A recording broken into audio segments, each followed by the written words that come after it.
Hi everyone, welcome to Practice Blitz. Today we're talking about shifting. Since we spend so much of our time shifting as string players, particularly in the advanced repertoire, I'd like to show you different ways of practicing your shifts. We'll be working on drills that increase shifting skill and also your shifting confidence, which can be just as important. To make your shifting accurate in practice and more importantly on stage, you need to work on developing 3 of your most powerful tools that you have as a string player. Your first tool is your ear. You have to use your ear to audiate or pre-hear the pitches before you shift, and you use your ear to diagnose any errors or tendencies that you may have in your shifting practice. Your second tool is your mind or your intellect. You need it for understanding the roadmap of the fingerboard, to know what positions you're playing in and what the involved intervals are, the distances between the notes. The third important tool is your proprioception. That's the fancy word for the mind-body connection that allows you to understand exactly where your body is positioned in space, but without any visual feedback. So when you touch your nose or your ear, for example, with your hand, you don't need to measure the distance to get there, right? You don't need to look in the mirror. You can just do it. It's proprioception that allows you to do that. For shifting, you need to develop a good physical sense of your instrument. That's the feeling of the positions. And you need to develop good proprioception. That's the internal sense of where you are on the instrument so you can hit different targets on the fingerboard. Proprioception is key not just for hitting the right pitch, but also for getting there exactly on time within the context of the passage. The goal of practicing a shift in different ways, like I'm showing you today, is to up your batting average, to make you more consistent. Today we'll just concentrate on upward shifts. I think we'll save the downward shifts and jumping into position from an open string for another session. In order to work on your shifting, you have to know what you're doing. That's step 1. And what I mean by that is that you have to know what you're aiming for. For any given shift you're working on, you have to be able to name the positions, such as I'm shifting from 2nd to 5th, for example, and you have to have the right sounds in your ear. You have to be able to sing the notes you're aiming for without hesitation. To get the pitches in your ear, you can play them across the strings instead of shifting. You can play them in a different octave, an octave down, for example, or basically do whatever you need to in order to get that job done that you're pre-hearing. Once you can name the positions and sing the pitches, then you're ready to proceed to the first exercise. Once you can name the positions and intervals and sing the pitches, then you're ready to proceed to the first exercise.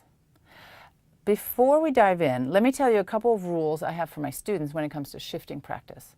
The first is what I call the Goldilocks rule. The rule basically says that in practice you may always correct pitches by starting over a shift, but you may not adjust from a wrong pitch into a right one. So no fudging, no sliding, no auto-correcting, no fishing for the pitch once you've gotten there. Unless, of course, you're on stage, in which case that's a different story. But let me show you what I mean. So let's say I want to shift, let's just take something simple, into 3rd position, okay, from a B to a D. And I'm practicing my shift. That's not a D, that's almost a D sharp. So, oops, that was too high. Okay, I go again. Pretty good. Oh, I'm flat. What I may not do is, and then just kind of bring the finger up, because you're really not practicing, hitting the right pitch. You're practicing, in that case, sort of getting to the pitch and then adjusting into the right one. The second rule is no mindless repetitions. You should avoid repeating a shift over and over and over again until you, quote, get it. If you're doing that in your practice, it means usually that you've played it about 8 times wrong and a couple of times right. Of course, when you're under pressure on stage, your body will remember those 8 wrong versions. Remember that practice makes permanent. If you're missing shifts, you need to dissect the shifting process, work to retrain your ear and your body purposefully and slowly. Okay, let's see if some of these practice blitz exercises can help get you there. Okay, we're going to start by talking about shifting fingers and practicing our shifting fingers. Some teachers call these guiding fingers. I've heard them called ghosting fingers, linking fingers. We're all talking about the same thing. We're talking about the finger that is actually moving up on the string while you're shifting. We will have to figure out how to determine what your shifting finger is in a passage in a minute, but for now let me tell you how to practice those shifting fingers. Okay, here's how I want you to practice your shifting fingers. You're going to slur the notes together that you're practicing. You're going to slide up slow enough to hear the slide and really hear the pitch as you're going up, but you're going to go fast enough for it to kind of feel smooth and automatic. Let me show you what I mean. I'll give you a couple of examples. Well, you can take any finger.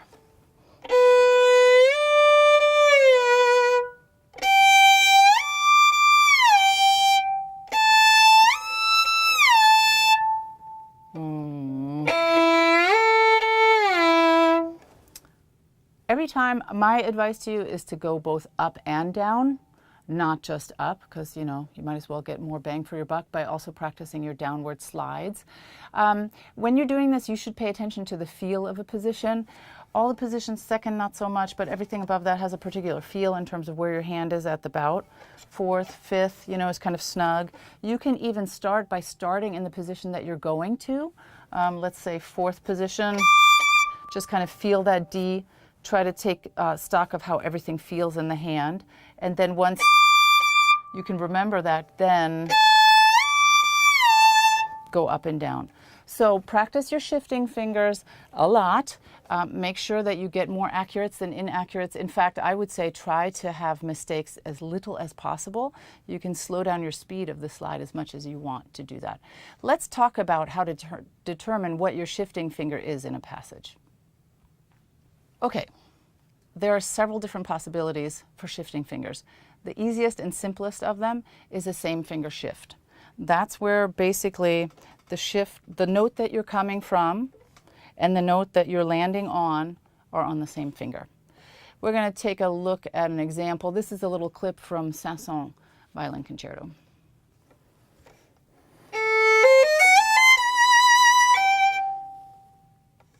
So for this particular excerpt, your shifting finger is your 1, F sharp to A.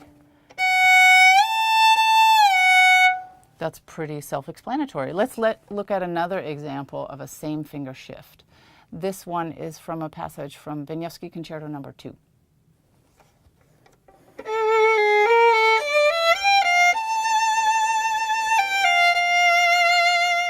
So in that example, your shifting finger is a 2.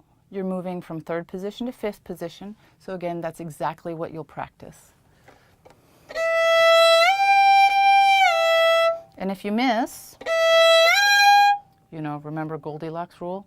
That's high. It's okay to miss several times in a row, but do not fudge once you get there and adjust. That really doesn't teach you anything. Okay, let's move on. Okay, the next type of shift is a low finger to a higher finger shift. Really common in the repertoire. I would say it's the most common in the repertoire that you see. That means that you will be originating from a lower finger, but you'll end up on a higher finger. You're going to, in that case, always be shifting on that lower finger, moving up, and then putting the higher finger down. Doesn't matter what combination, 2 to 3, 1 to 4. You're always going to be practicing your shifting finger, which is the finger that you're coming from. The lower finger is your shifting finger. Let's look at an example. This is the beginning of Glazunov Violin Concerto.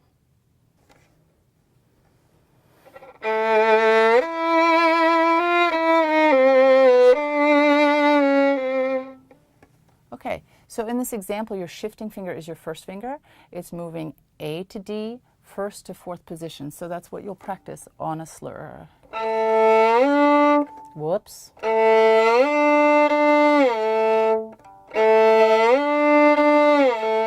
And again, you want to kind of feel the comfort of the bout, as I like to say. You sort of want to make sure that you know where that is. That's your shifting finger in that example. Okay, what happens when there's a string crossing in the middle of the shift? If you're going from a low to high finger, you're going to shift on the old finger, the finger you're coming from, on the old string, then cross strings, then put the new finger down. Let's look at an example of that. This is part of what's commonly known as Vitaly Chaconne.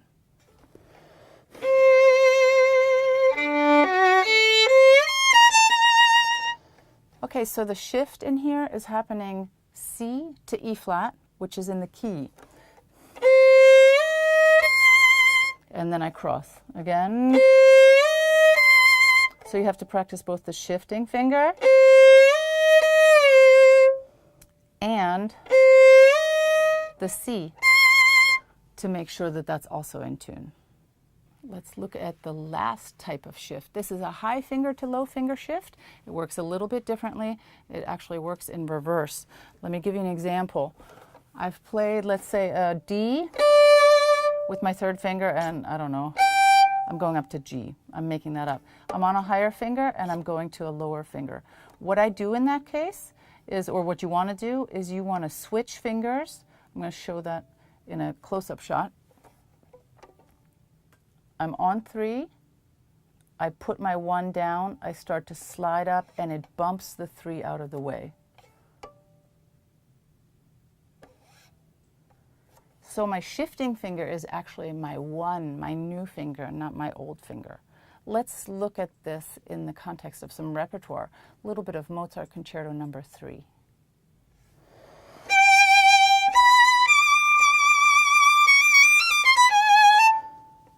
So in this example, even though the last note played is a G, I'm actually going to back up to F sharp and shift on 1 to B. So my shifting finger that I need to practice is F sharp to B, 1st to 4th position.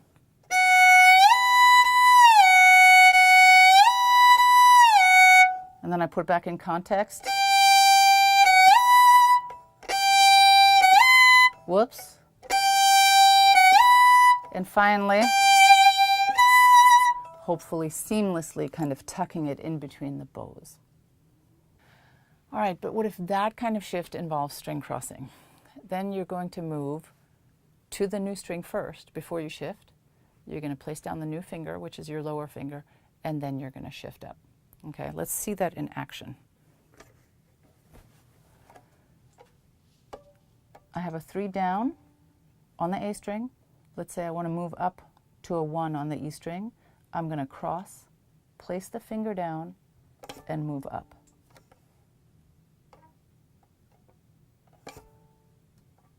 So my travel path is actually on the 1.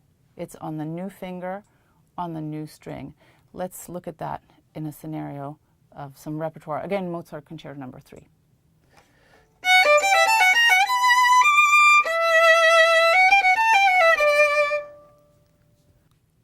Okay, so let's look at how we're getting into the second bar of that little clip.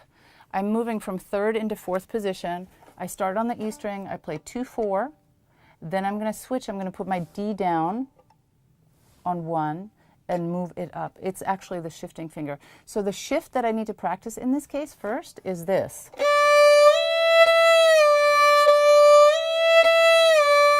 And then I can put it back in context or do it a little bit quicker.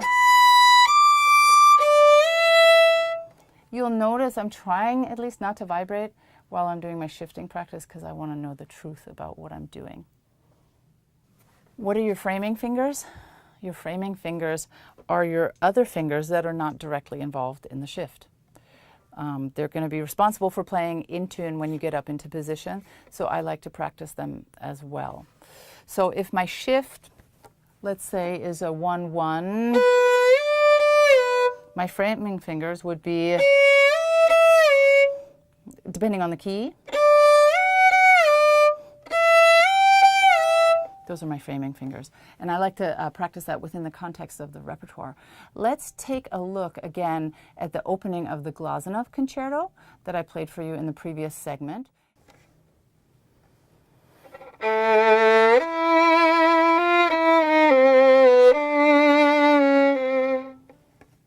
And we already discussed that your shifting finger in that example is first finger. Your framing fingers in that example would be your 2, which is B to E. Whoops. Your third finger is moving C. That was slightly high, C to F. And then fourth finger, which is the hardest for most people, D to G.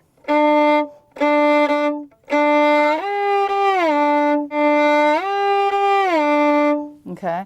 The fourth finger particularly can teach you the frame, and it's very important. If you have a fourth finger coming up right after your shift, you want to make sure that you practice on all fingers. Okay, let's look at another example. This is also from Glazunov Concerto. Let's look at measure 4. Let's listen to it first. But when you listen and watch, I want you to notice that this is a high to low finger shift from first up into fifth position.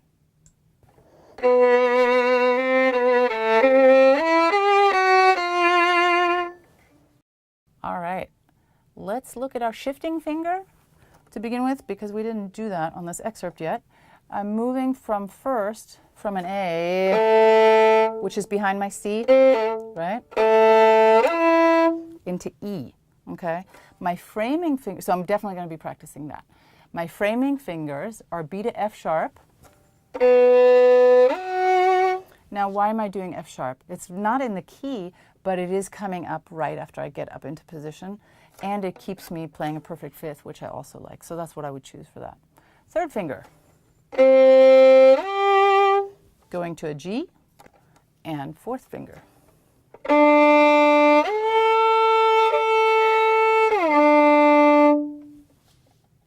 Okay, one last example for framing fingers. Let's go back to our Mozart concerto. Let's listen to it one more time.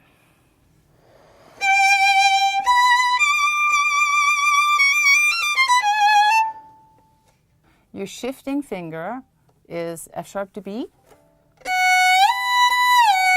Framing fingers.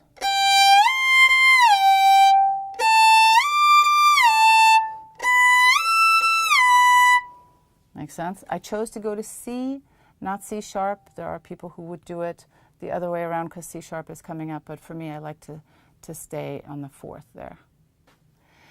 So if you want to make sure that your finger pattern is lined up and the whole hand is really ready to go by the time you get into position, go ahead and practice your framing fingers.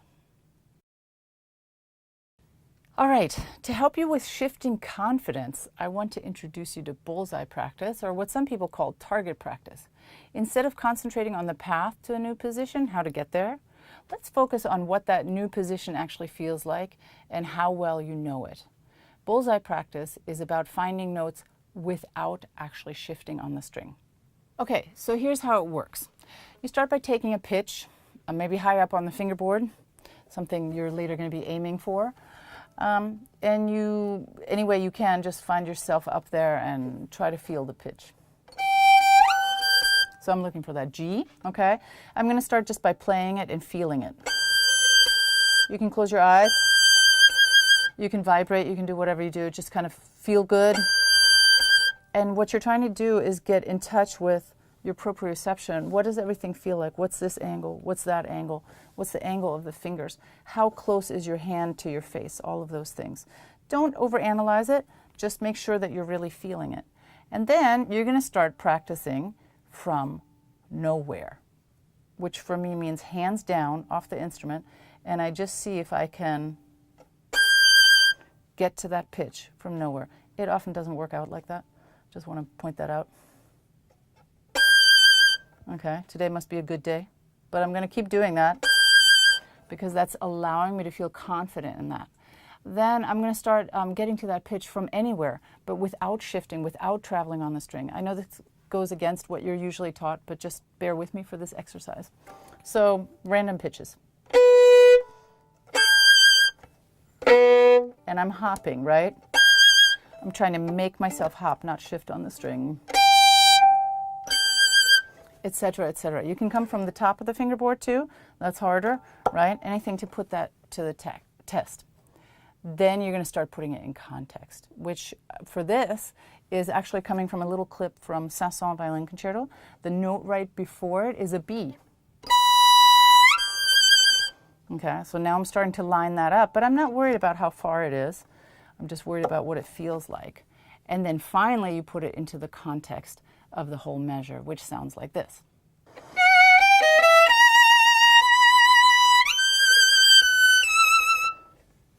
Bullseye practice is great for when you need that extra confidence. Definitely for big leaps I would do it. Some positions that maybe you're less comfortable with, maybe fourth. For me, it's actually on the G string, fifth position. I don't know, I feel less confident, so I do it a lot for that. It's great for your sight reading, and it really gets you to understand that it doesn't matter sometimes where you're coming from. It's not about measuring the distance. This really is about knowing your fiddle and knowing what it feels like and knowing that you can jump around and get from pitch to pitch. So the title, Road Less Traveled, was inspired by the final two lines of Robert Frost's famous poem, The Road Not Taken. The last two lines of that poem read, "I took the one less traveled by, and that has made all the difference."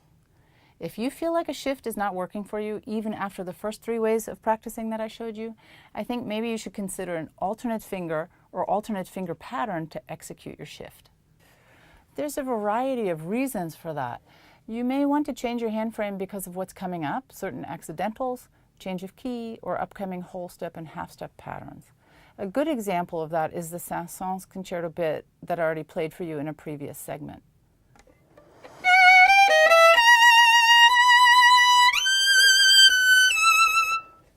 Okay, so for that slide up or that shift up, really if I stay in the key, I should be shifting on the second finger from B to F sharp and then land on G. But I prefer to go B natural to F natural. It does make it a tritone, so that's a little unusual, but it lines up my hand for what's coming up, which is a whole step. Once I start shifting down, I need a whole step between 3 and 2, and it just fits better. So I like using F natural instead of F sharp. Whoops.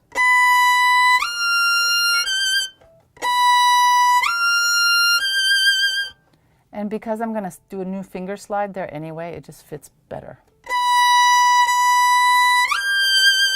And then I'm already lined up for the half step.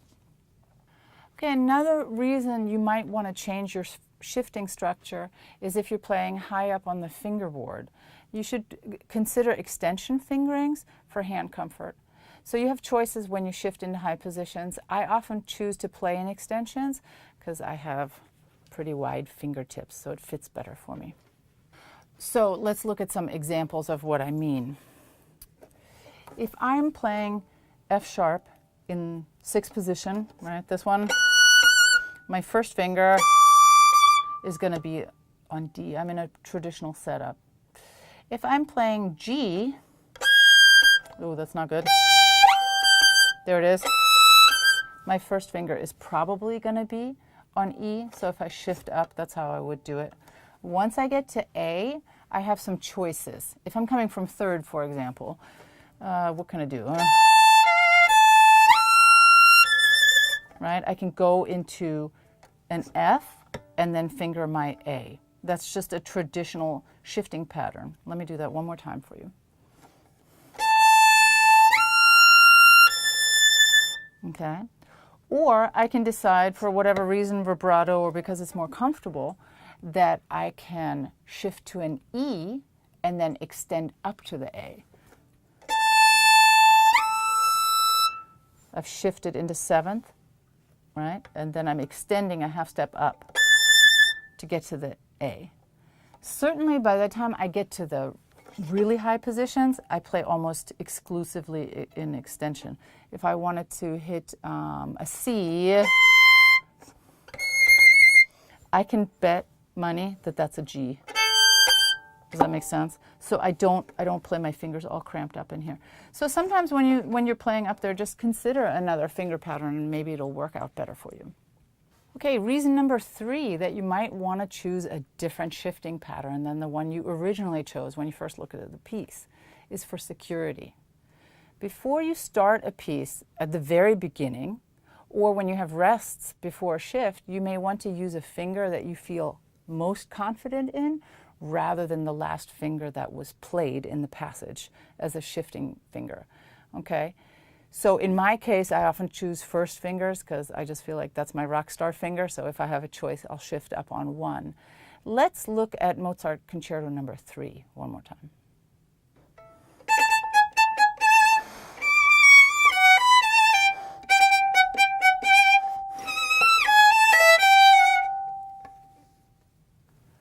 Okay, so in that excerpt, you'll notice that the shifts are happening in rests. And so I'm going to take advantage of that. Instead of shifting my 3, which is the last note played, and then shifting up on that 3, or I'm going to play 3, switch to 1, shift up the fingerboard, and keep going. Makes sense? So that's what's hidden in the rest, but you just can't hear it. Same thing in the second bar in particular, that I do not want to shift to a C sharp tritone configuration. I just don't do it very often. I don't feel secure in it. But I would rather shift 1, 1, F sharp to B. So backs up to, makes sense? 1, up, and then I have a good shot at that D sharp. So just try out all the possibilities and see what you can come up with. When we have several shifts to execute in a row, it's easy to get overwhelmed. To become rock solid in my understanding of the positions in a whole passage, I like to practice just the most necessary information, or the skeleton as I like to call it. After I practice the outline, I can connect the dots and fill in the remaining pitches of the passage later. Let me show you how this works. Let's look at a particularly thorny passage of Mozart Concerto No. 5. It goes like this.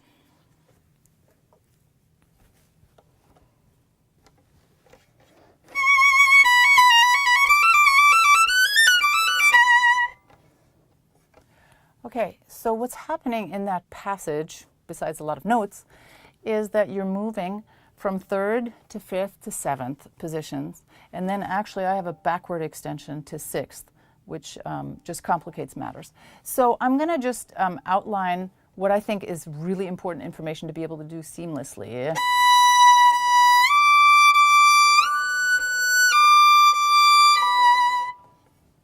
If I want to change bows at the same time, which is actually how it appears in the original,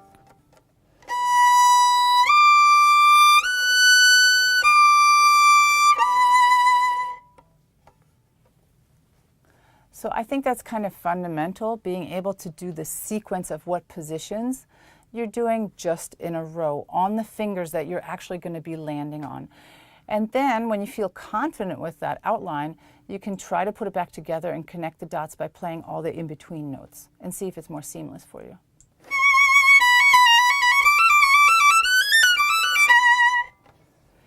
Just because you know a shift in a slow tempo doesn't mean your hand will understand the speed of the shift, and this can really create problems. So to practice the shift in real time, I like to start with just the note before the shift and the note that you land on. In our Mozart 5 passage I just played for you, it would sound something like this. Okay, so I'm going to be trying to stay in tempo and on the original bowing, just practicing the shift itself. That's the first one. That's the second one. Whoops.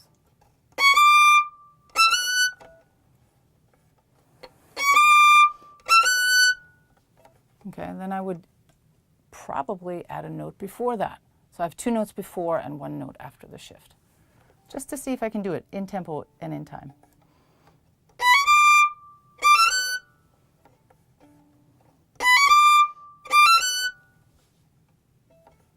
All right, and now because I don't want to get hung up on the shift, I don't really want to have that be a landing place, I want to move through it, I'm going to add a note after the shift. So now I have a total of 4 notes, 2 before the shift and 2 after. Again, I'm trying to really stay in time. You can turn your metronome on.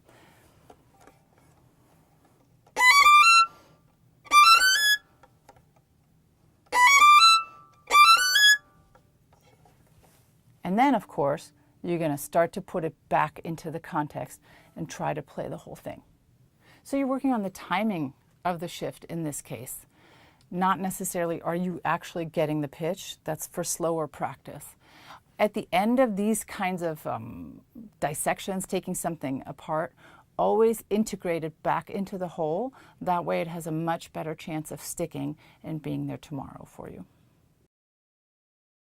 Another tool for helping you understand the timing of a shift is to practice the finger pattern of the passage, but without actually shifting. Think about it.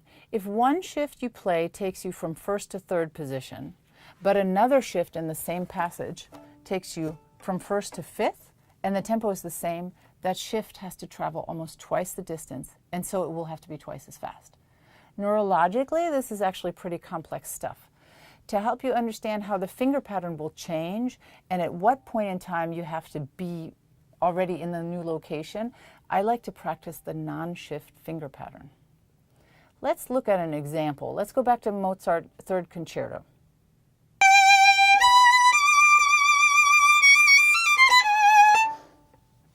All right, so in the middle of that first bar, we have an upward shift, right? Shift up on 1, place 2. Okay, it can be tricky to get there cleanly, so I take the finger pattern 3-1, high 3-1, high 2-4, and I do it all in first position. It sounds like this, just for practice. And then I'll put it back in context and try to see if I can have that same feeling with my finger action, but tuck a shift in between.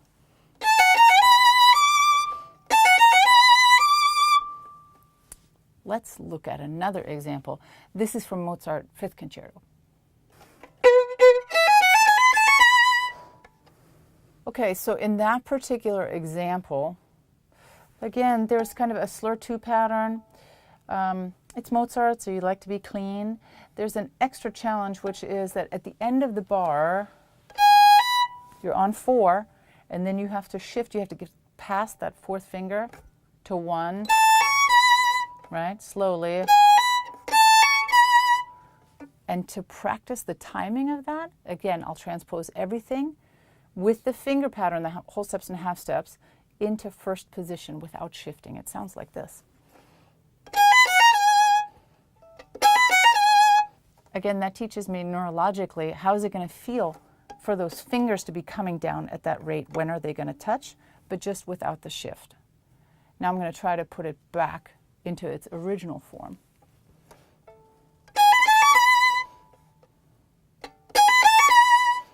And then, of course, you integrate it back into the whole passage, maybe into a page, maybe into the whole piece. You get the idea. Okay, the last thing I want to do with you today is to remind you of the power of the bow, both in terms of pressure and speed. If you're going to sound great shifting, that great sound is going to come from your bow, not your left hand. I generally like to go deeper in the string on my shifts to connect the music, because after all, we don't want to hear a break in sound just because we happen to have a shift.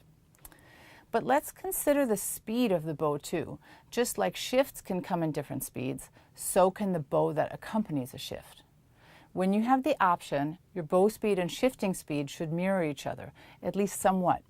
That's because the body generally likes it better when the two sides, left and right, operate in similar fashion. Let me give you some examples of why this could be helpful. Okay, when you have a pretty small shift, let's make it the smallest possible, half step, okay? B to C, for example. Okay, if at that very moment, when the hand isn't traveling very far, you decide to gun the bow for whatever reason, like that, you can very easily go sharp when the speed of the bow is way beyond what the distance of the fingers has to travel. On the other hand, if you have a very fast shift, maybe a big leap, then just the reverse can be true. Remember our Saint-Saëns excerpt that goes up on the G string, the one that I used for Bullseye Practice? It helps to put some bow speed into that shift, not just because there's a crescendo, but also to make the leap more symmetrical between the two sides of the body. Take a look.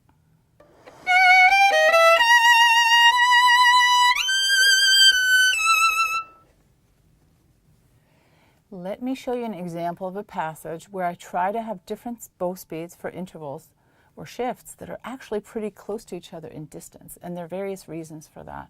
Let's listen to it first. Here's a tiny little excerpt of Sibelius Concerto.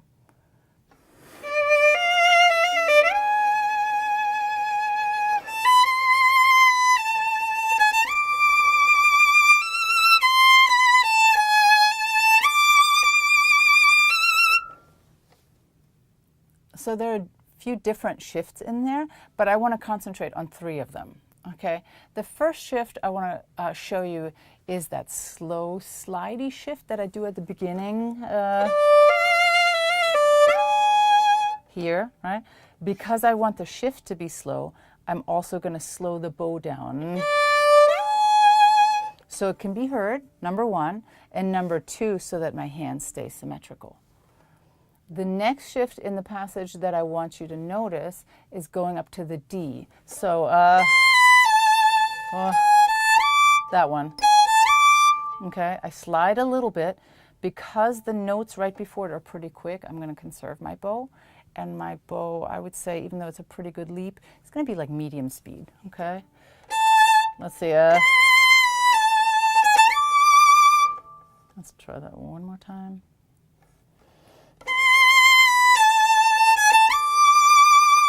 Okay, and then the very next time I play those same notes, A to D, I'm going to have my maximum bow speed, which is here.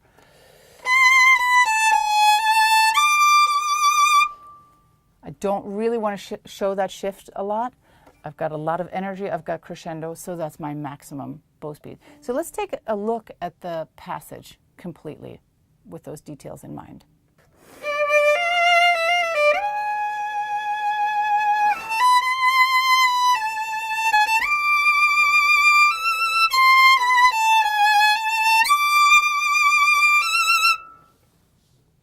So don't forget to experiment with your bow speed when you're working on your shifts. You're already working on different bow speeds to explore dynamics, color, speed of what you're doing, and register of a passage. In other words, all the musical reasons to experiment.